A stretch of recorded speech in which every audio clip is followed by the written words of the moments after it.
Guys, मेरा नाम सक्षम डोबरियाल है। ये एनआरएक्स नॉलेज चैनल है जहाँ पर मैं हमेशा की तरह बातें करता हूँ ड्रग्स के बारे में। ठीक है, तो ड्रग के बारे में हमेशा आपको जानकारी देता रहता हूँ, ड्रग के बारे में हमेशा आपको नॉलेज देता रहता हूँ। आज जो मैं ड्रग के बारे में आपको बताने जा रहा हूँ उस ड्रग का नाम है मीथाक्वालोन। मीथाक्वालोन क्या होता है उसके बारे में हम बात करेंगे। मीथाक्वालोन के बारे में हम क्या बात करेंगे, मीथाक्वालोन होता क्या है, मीथाक्वालोन की क्या हिस्ट्री है, मीथाक्वालोन की केमिस्ट्री क्या है, मीथाक्वालोन कैसे काम करता है, मीथाक्वालोन की क्या साइड इफेक्ट है, मीथाक्वालोन किस चीज़ में अवेलेबल है, मीथाक्वालोन के साथ कौन से ड्रग का इंटरेक्शन रहता है, मीथाक्वालोन के कुछ केमिकल टेस्ट और मीथाक्वालोन का क्या जो ट्रीटमेंट ओवरडोज इन सबको मिला के क्या हमें मिलता है, उसका कौन सा शेड्यूल में उसे डाला गया है, आज के टाइम में क्या है। सबसे पहले हम बात करते हैं मीथाक्वालोन के बारे में। मीथाक्वालोन जो है, अगर मैं बात करूं तो वो एक सेडेटिव हिप्नोटिक ड्रग है। सेडेटिव हिप्नोटिक ड्रग है तो मैं आपको कह सकता हूं ये बार्बिचुरेट जैसा ही है, लेकिन इसका थोड़ा ना केमिकल और रासायनिक ढांचा अलग है। कैसे अलग है मीथाक्वालोन के बारे में। मीथाक्वालोन जो है वो हेट्रोसाइक्लिक क्यूनाजोलिन 4,1 क्लास के अंदर आता है। इसका जो अगर क्यूनाजोलिन 4,1 इसका ना रासायनिक ढांचा है। ठीक है, जब इसमें मिथाइल और टोलाइल ग्रुप जुड़ जाते हैं, ठीक है, तो हम इसे मीथाक्वालोन कहते हैं। इसमें एक और ड्रग आता है जिसे एफ्लोक्वालोन कहते हैं। वो ड्रग में क्या रहता है, फ्लोरीन रहता है। ठीक है, और उसमें बाकी हाइड्रोजन जो ये सब चीज़ें जुड़ी रहेंगी। ठीक है, पर इसका क्या रहता है, क्यूनाजोलिन 4,1 आपके क्या रहते हैं, ऐसे रहते हैं। ठीक है, इन फैमिली के अंदर आता है, हीट्रोसाइक्लिक फैमिली के अंदर आता है। मीथाक्वालोन जो है वो बहुत सारे ट्रेड नेम से बेचा जाता है, क्योंकि पहले इसे मेडिसिन के तौर पे इस्तेमाल करा जाता था। तो स्ट्यूपर, हाइपर, मैक्वीन, मैंड्रैक्स इन नाम से प्रचलित था। लेकिन जब मीथाक्वालोन बहुत ज़्यादा एडिक्टिवनेस में आया, मतलब कि लोग इसमें जब ये प्रचलित होकर बहुत ज़्यादा लोग इसके नशे के आदी हो गए और ये बिल्कुल इलीगली गैर कानूनी तौर से बिकने लगा, तो फिर इसके जो नाम है स्ट्रीट्स में वो अलग नाम से बिकने लगे। स्ट्रीट्स में इसके नाम बहुत फेमस है। डिस्को बिस्किट, लेमन 714, लेमन इन नाम से बिकता है। एक चीज़ और है, मेडिसिन के तौर पे इसको क्वाल्यूड, सोपर इन नाम से भी ज़्यादातर जाना जाता है। लेकिन बाहर की जो अगर मैं बात करूँ इलीगली जो इसे स्ट्रीट नेम्स में बेचा जाता है वो होता है इसका लेमन 714 इन नाम से बेचा जाता है। क्वाल्यूड, सोपर इन नाम से भी इसको काफ़ी प्रचलित है। बहुत सारे और भी नाम हैं, लेकिन ये मैं आपको बेसिकली ये बता रहा हूँ जो बहुत ज़्यादा प्रचलित नाम है। अब हर चीज़ छोड़ के हम सीधी बात करते हैं मीथाक्वालोन की हिस्ट्री के बारे में कि मीथाक्वालोन आया कैसे। ठीक है, इतनी बात बता दी, सेडेटिव हिप्नोटिक ड्रग है। ठीक है, सीएनएस डिप्रेसेंट ड्रग है कुल मिला के। ठीक है, सिंथेटिक सीएनएस डिप्रेसेंट ड्रग। एक वक्त पे जो बार्बिचुरेट्स होते थे उनको रिप्लेस करके सब्स्टिट्यूट, मतलब इसकी जगह ये नहीं है तो ये दिया जाता था। ठीक है, अभी धीरे धीरे करके बताऊंगा कि इसका नाम लेमन कैसे पड़ा, मैंड्रैक्स कहाँ से आया, ये आपको हिस्ट्री में ही जो इतिहास है इसका पूरा का पूरा जो इसकी कथा है वो आपको मैं समझाता रहूँगा। आपको अपना समझ आएगा कब इसका नाम लेमन पड़ा, कब इसका नाम मैंड्रैक्स पड़ा, कब क्या पड़ा। सबसे पहली बात, अगर मैं हिस्टोरिकल बैकग्राउंड की बात करूं मीथाक्वालोन की, तो मीथाक्वालोन जो है वो सबसे पहले सिंथेसाइज हुआ है हमारे भारत में ही 1950 के वक्त में, मतलब 1951 लेके मान लीजिए। इन्हें दो साइंटिस्टों ने क्या बोलते हैं बनाया था। वो थे एक तो इंद्र किशोर कक्कड़ और हुसैन जहीर। ये एंटी मलेरियल ड्रग बना रहे थे, ये मलेरिया के खिलाफ एक दवाई बना रहे थे और मीथाक्वालोन बन गया। दो भारतीय जो वैज्ञानिक थे उन्होंने करा था, इंद्र किशोर कक्कड़ और हुसैन जहीर ने इस पे काम किया था। 1951 की बात है। उस टाइम इसके बारे में इतना पता नहीं था, बस ये ऐसी गलती से सिंथेसाइज हो गया। और वो किस चीज़ को ढूंढ रहे थे, वो ढूंढ रहे थे मलेरिया की दवाई के लिए ऐसा कोई मॉलिक्यूल, और ये बन गया। 1965 के अंतर्गत आते आते ब्रिटेन में ये बहुत ज़्यादा ना फेमस हो गया ड्रग। मतलब ये ड्रग के ऊपर थोड़ा काम वाम हुआ, इसके ऊपर देखा गया कि बहुत अच्छा क्या है, सेडेटिव हिप्नोटिक है, बहुत अच्छा ट्रैंकुलाइजर काम कर रहा है। ठीक है, लोगों को एंजाइटी से काफ़ी रिलीफ दे रहा है, अच्छा सेडेटिव हिप्नोटिक के तौर पे काम कर रहा है। तो इसे ब्रिटेन में बेचा गया क्या बोलते हैं, मेलिस्डीन नाम से, और रेनोवल के नाम से इसे बेचा गया। ठीक है, ब्रिटेन में। ठीक है, इस नाम से बेचा गया। जब ये ब्रिटेन में आया तो इस नाम से बिका गया, और उस टाइम पे इसके बारे में थोड़ा बहुत जितनी भी चीज़ थी उससे पता चले कि बहुत अच्छा बिक रहा है। तो ऐसे करके जैसे ही ब्रिटेन में आया तो ये यूरोप में भी फेमस होने लग गया। कैसे, उसी साल में क्या हुआ कि जो मीथाक्वालोन है वो पूरे यूरोप पे फेमस हुआ, लेकिन उसको एक दवाई के तौर पे, एक ब्रांड नेम के तौर पे फेमस किया गया, और वो नाम था मैंड्रैक्स।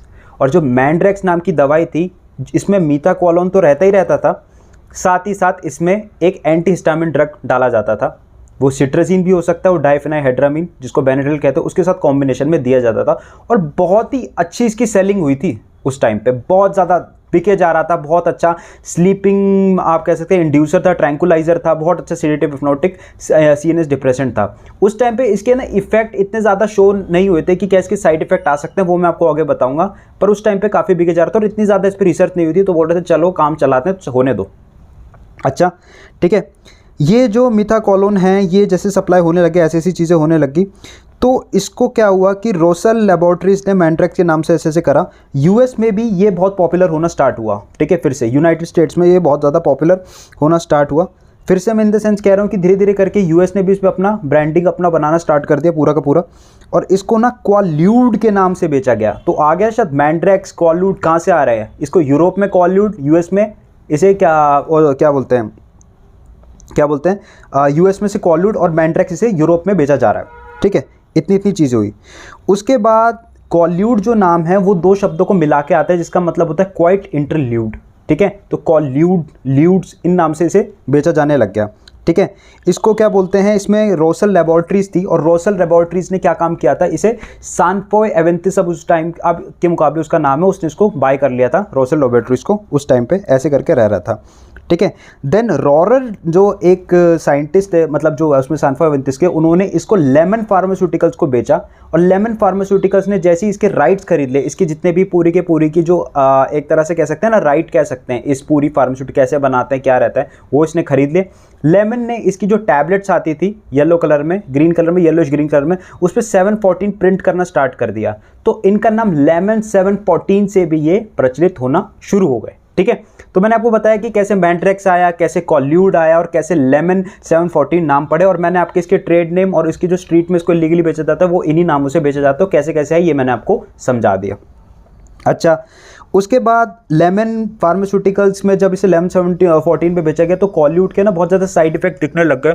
ऐसा भी होने लग गया कि लोग फिजिकल डिपेंडेंस पे इन सब चीज़ों पे आने लग गए, लोग बहुत ज़्यादा क्या होने लगे, इसका एडिक्शन लाइबिलिटी बढ़ने लगी। 1971 से 72 के आसपास की अगर मैं बात करूँ, पूरे 70s का अगर मैं डेकेड लेके चलूँ, ठीक है, पूरे 10 साल में, तो इसको इलीगली भी ट्रांस पार्टीज़, रेप पार्टीज़ में बेचा जाना शुरू होने लग गया ऐसे करके, ठीक है। और बहुत ज़्यादा लोग इससे लूटपाट, गलत चीज़ें, इन सब में सेक्सुअल असॉल्ट, इन सब चीज़ों में भी, ठीक है, बलात्कार, इन चीज़ों में भी इसका इस्तेमाल करने लगे, ऐसी इसकी हिस्ट्री भी रही थी, और ये बहुत ही ना बदनाम हो गया ड्रग, ठीक है।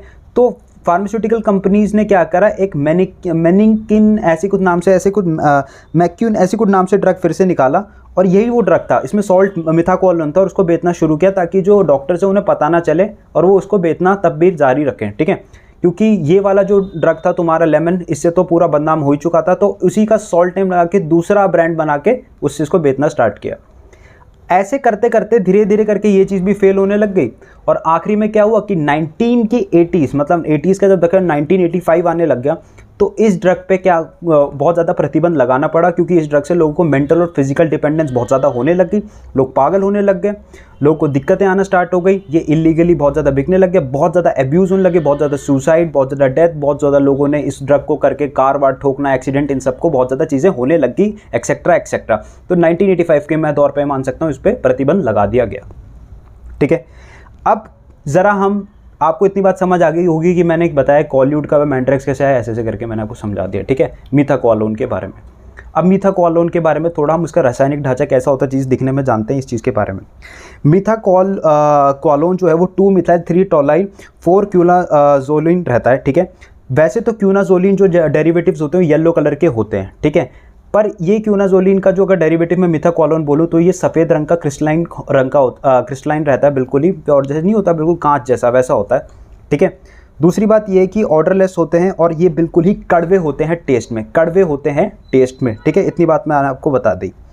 अब हम इसके बारे में ज़रा बात करते हैं, इसके मैकेनिज्म ऑफ एक्शन के बारे में कि कैसे काम करता है।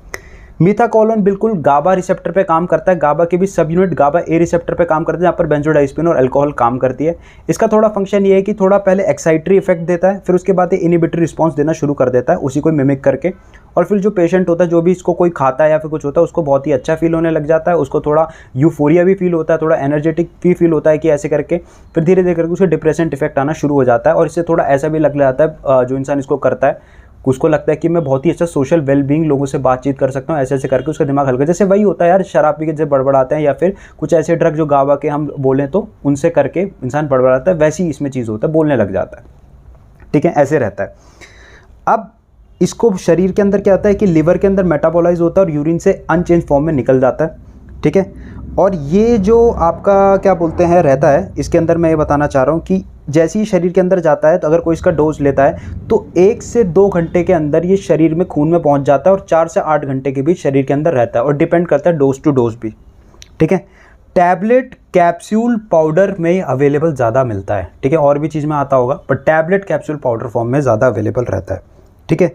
एक 800 mg डोज से अगर ऊपर कोई चला जाए इस डोज में तो उसकी मौत हो सकती है, उसे कोमा से सीधा मौत हो जाएगी। और 150 mg अगर डोज से ऊपर बढ़ जाता है बच्चों में तो उसकी भी डेथ हो सकती है, ठीक है। और इसके ओवरडोज होने के चांसेस बहुत ज़्यादा रहते हैं।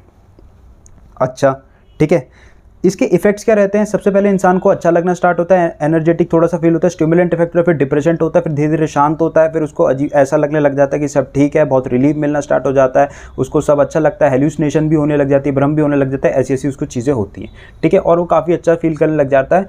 बट उसको दिक्कत आनी तब स्टार्ट होती है जब ये वो ड्रग का इसका ज़्यादा सेवन करता है। तो इससे क्या दिक्कत आती है हम उसके बारे में ज़रा बात करते हैं, और वो है इसके साइड इफ़ेक्ट। साइड इफ़ेक्ट तो भैया ये है कि सबसे पहले जो भी इसको खाएगा उसे उल्टी जैसा मन करना स्टार्ट करेगा या फिर उल्टी होना स्टार्ट हो जाएगी, ठीक है।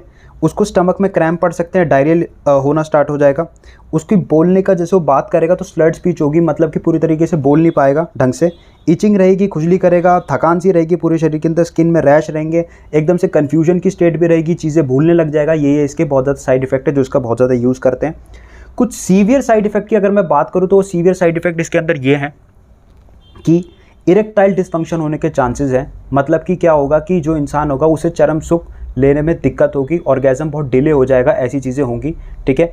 जो पीनस है वो इरेक्ट ही नहीं हो पाएगा, ठीक है। लिंग जो है जो उसमें क्या बोलते हैं जहाँ पर उसमें ब्लड फ्लो बढ़ना चाहिए, जहाँ पर उसका जो सेक्स की इच्छा है वो भी, जो सेक्स करने की इच्छा है, कामुक इच्छा है, वो भी बिल्कुल ही ख़त्म होना स्टार्ट हो जाएगी।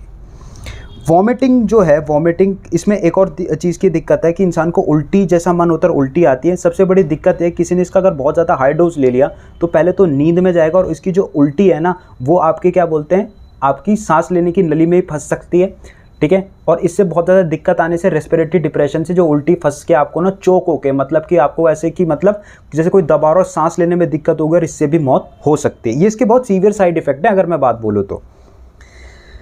तीसरी चीज़ ये है कि हाथ और पैर, कम से कम हाथ ले लो और मुंह ले लो, बहुत ज़्यादा ना नम हो जाएगा, बहुत ज़्यादा नम मतलब बिल्कुल एक तरह से सुन्न हो जाएगा, बहुत ज़्यादा सुन्न होने के चांसेस हो जाते हैं। तो इससे पता ही नहीं चलेगा कुछ कि क्या हो रहा है, कैसा फील हो रहा है। पैरेस्थीसिया भी कहते हैं इसे।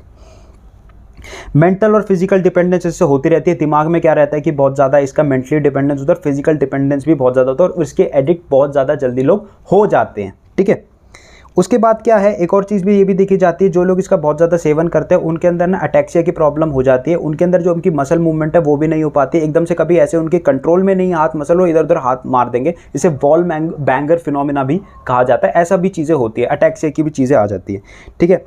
एक चीज़ ये है कि अगर किसी ने इसका बहुत ओवरडोज ले लिया तो क्या होगा, सबसे पहली बात है उसे हार्ट बीट जो है वो बिल्कुल ही स्लो हो जाएगी, उसे हाथ पैर काँपने लग जाएंगे, भ्रम होना बहुत ज़्यादा हो जाएगा, ठीक है।